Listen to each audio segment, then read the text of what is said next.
Hey, what's up, guys? Hey, I'm going to make a real quick video for you here again this evening as I'm recording this one, actually, the day before it comes out. Wanted to go back again to that video that I watched over on Saber Videos, I think is what it's called, the interview with our good friend John Herson. And I have a lot of good things to say about this. And I think I said a number of them last time, but there is a bit of complaint and a little bit of criticism I do kind of want to pull out here. I mentioned this before in an earlier video I know that you saw where we took a look at the APBA website. The criticism that I have here really is his statements about how the community of APBA is the thing that's keeping the game alive. It really is true. You know, for a completely different and unrelated purpose today, I was back on the APBA Between the Lines forum doing a couple of searches going back to, I think it was around 2001. And I found a whole bunch of posts written by fans of the APBA game talking about what they could do to potentially save the company and save the game. We forget about that now, and really the sort of internet history behind this is not all that well written, but APBA was in actually a lot of financial trouble, especially around that period from, I mean, it started really as early as like 95, I would say, but especially the period around like 2000, 2001, 2002. In fact, I know that time really well because my dad and I went to visit the APBA Game Company. We took a big baseball road trip in 2001, went from the west all the way over to the East Coast and went around a bunch of places and went back. We did stop over in Lancaster, not too far from where I live now, actually. And we visited the famed building over on Millersville Road. I only realized now after the fact that by that time the building had already been sold, and that kind of gives you an idea of what was happening to the finances of the company.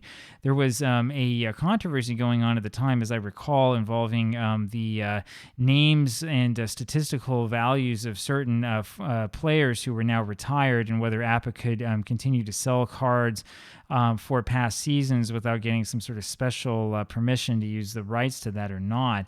I believe, I don't know this, I'm pretty sure though that I read a thread on Tabletop Sports years ago. I mean, this would be over 5 years ago, to the effect that a judge finally ruled that the makers of these, especially card and dice games, are able to use the names of players and their statistics because it's actually information that's in the public domain. Now, when you combine that with the things that we were talking about, how difficult it was probably for Clifford Van Beek to even find statistics for his game, kind of shows you how things have changed. If you know more about that ruling, I would love to know a little bit more about it.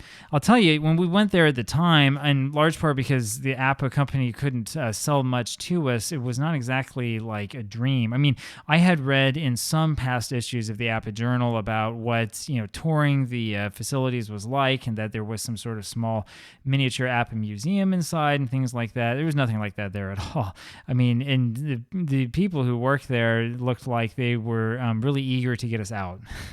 So again, like I said, we didn't have a lot of context at the time, but it wasn't exactly like a trip to Disneyland, I'll put it that way. And it's kind of a shame that things worked out that way. I think that was probably one of the things that spurred us on to move on. We ended up moving over to a Diamond Mine Baseball less than a year later. It was the 2001 season that was our first season with that. Anyway, I digress a little bit, but I will say that it is remarkable in a way what the community has done to keep APBA alive. But my concern is that the company has not done very much to attract new customers and to try to find new people to play. This is a concern I should note that I also have with Strat-O-Matic, which is also really bad at trying to attract new customers and find new people who want to play the game. Now, if you spend a lot of time sort of, you know, hanging out on Reddit and seeing what people say, you'll notice that over on the baseball subreddit, every once in a while, I say probably every 2 to 3 weeks or so, people ask if there's a game more realistic than MLB The Show out there, if there's some other thing that you know, they can play to get, you know, better realism or better idea of how players play, or if there's something that involves whatever the fancy sabermetric flavor of the month is or whatever.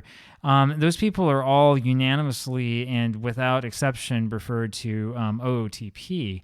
Now, I play OOTP. I enjoy OOTP. I know a lot about it, and we're going to talk a lot about it in the coming, I would say, maybe years rather than months, but we'll see what happens. We'll see how quickly we can get through things. I don't have anything necessarily against the game other than to say that it's not necessarily everybody's cup of tea.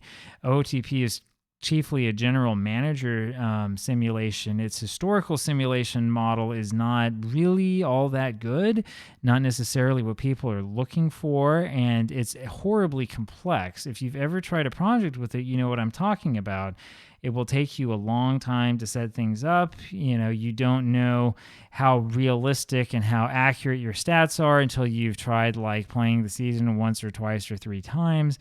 And as many people who've played the game know, even if you use the default settings and you do what people on the message board tell you and so on and so forth, you'll likely have circumstances in which some person who was a marginal player turns out to be a great star, and somebody who was a star ends up looking really marginal. I mean, even with the highest realism settings on, I've seen that happen. I recall one save that I played through partially in which I purchased it was, I think, 1980. I purchased some random pitcher from the Cardinals who had a high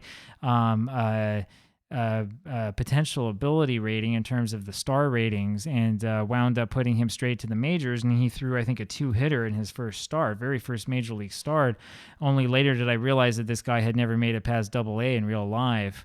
And that these were projection stats that were based upon his minor league statistics for whatever season it was, like 1979 or something like that. I mean, there are a lot of questions here in terms of realism.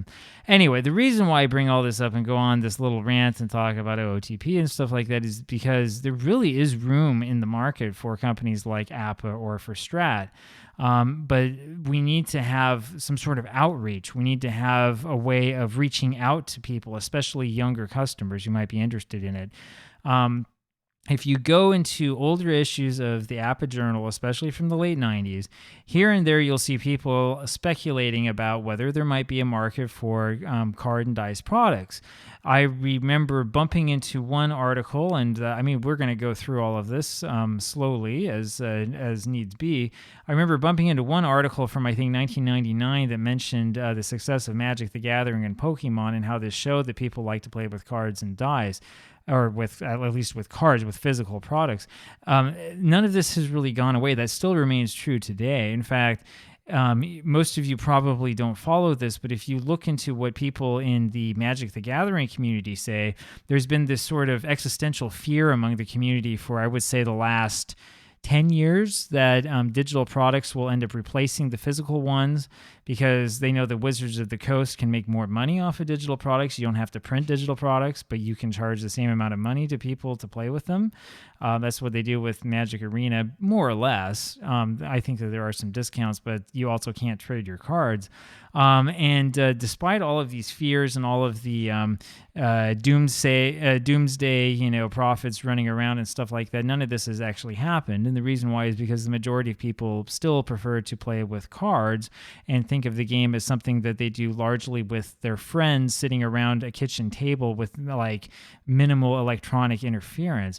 I mean, the same thing is true for a lot of these card and dice games, except unfortunately many of the people playing the sports related card and dice games tend to be a little bit older. But I don't think that we tend to be older because of any fault of the game itself. I don't think that there's something about card and dice and using, keeping score by hand that, is attractive to people who are in their 60s or 70s by any stretch of the imagination. What I think has happened is a lot of these games are just simply not being marketed to younger people.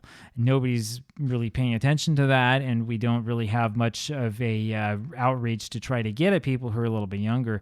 That's the thing I'm most concerned about, right? I mean, I think it's wonderful that the community is stepping up, but the community is aging very, very quickly. And we know that there have been many people in the community who've already passed away. And I feel like it's, all the time that I'm seeing somebody else has passed away and we're trying to auction off, the person's collection on the message board because nobody else knows what to do with it. And the worry is that you put it over on eBay and it ends up being purchased by one of these reseller companies who ends up holding onto it forever and trying to get people to pay like $50 for the 87 set or whatever ridiculous stuff. It's a concern. It really is a concern of mine to see, the community start to disintegrate like this. And in the end, and unfortunately I have to say this, at some point in time I have to kind of hold the game company responsible for that. So that's kind of my response there to John Herson. I know that there are a lot of people who are thankful to him for doing what he did to try to keep the APBA game company alive. I know that he didn't have to do that. Though I am thankful that the company still exists, I would ask what use it is to have a company that merely exists. I mean, you're either growing or you're not. A good friend of mine, a former heart surgeon, once told me that one of the signs of life is that things are changing, and if things are not changing at all and they're kind of stagnant and we're not trying anything new, that's a sign that you're probably coming near to the end. And that's something I really, really, really worry about. I have a lot of other opinions about this, right? I know that we missed the APBA Journal. We've been missing it for, 20 some odd years. I don't know what the APBA Journal finances look like. My opinion is that the APBA Journal probably could have stayed alive. I've read through the final issues. I think that if there was a little bit better management of the space of the publication, if it had been a bit shorter perhaps, and if it had been a little bit more focused, things might have worked out a little bit better.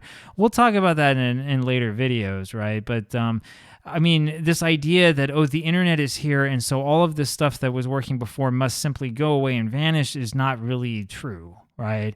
It's not. And there's a lot of sort of defeatism that goes into this, and there's really a lack of imagination, right? And you think that's interesting, just wait until I start talking about like the newspaper industry and stuff like that. We can have a real interesting time talking about that. Anyway, there's my response, probably my only negative takeaway from the John Herson interview, which otherwise I really enjoyed. We really need to see some more outreach, and we need to see these games get out to younger people. I frankly believe that as the time that baseball games last goes down, and as people become interested in the sport again, we're going to see more young people become interested in watching the game. And it would be nice if the default answer wasn't just go play OOTP and, just accept all of its quirks and idiosyncrasies as realistic. It would be nice if we had some competition and something a little bit better. Anyway, here's my opinion. Love to hear yours. Talk to you later. See you tomorrow. Bye.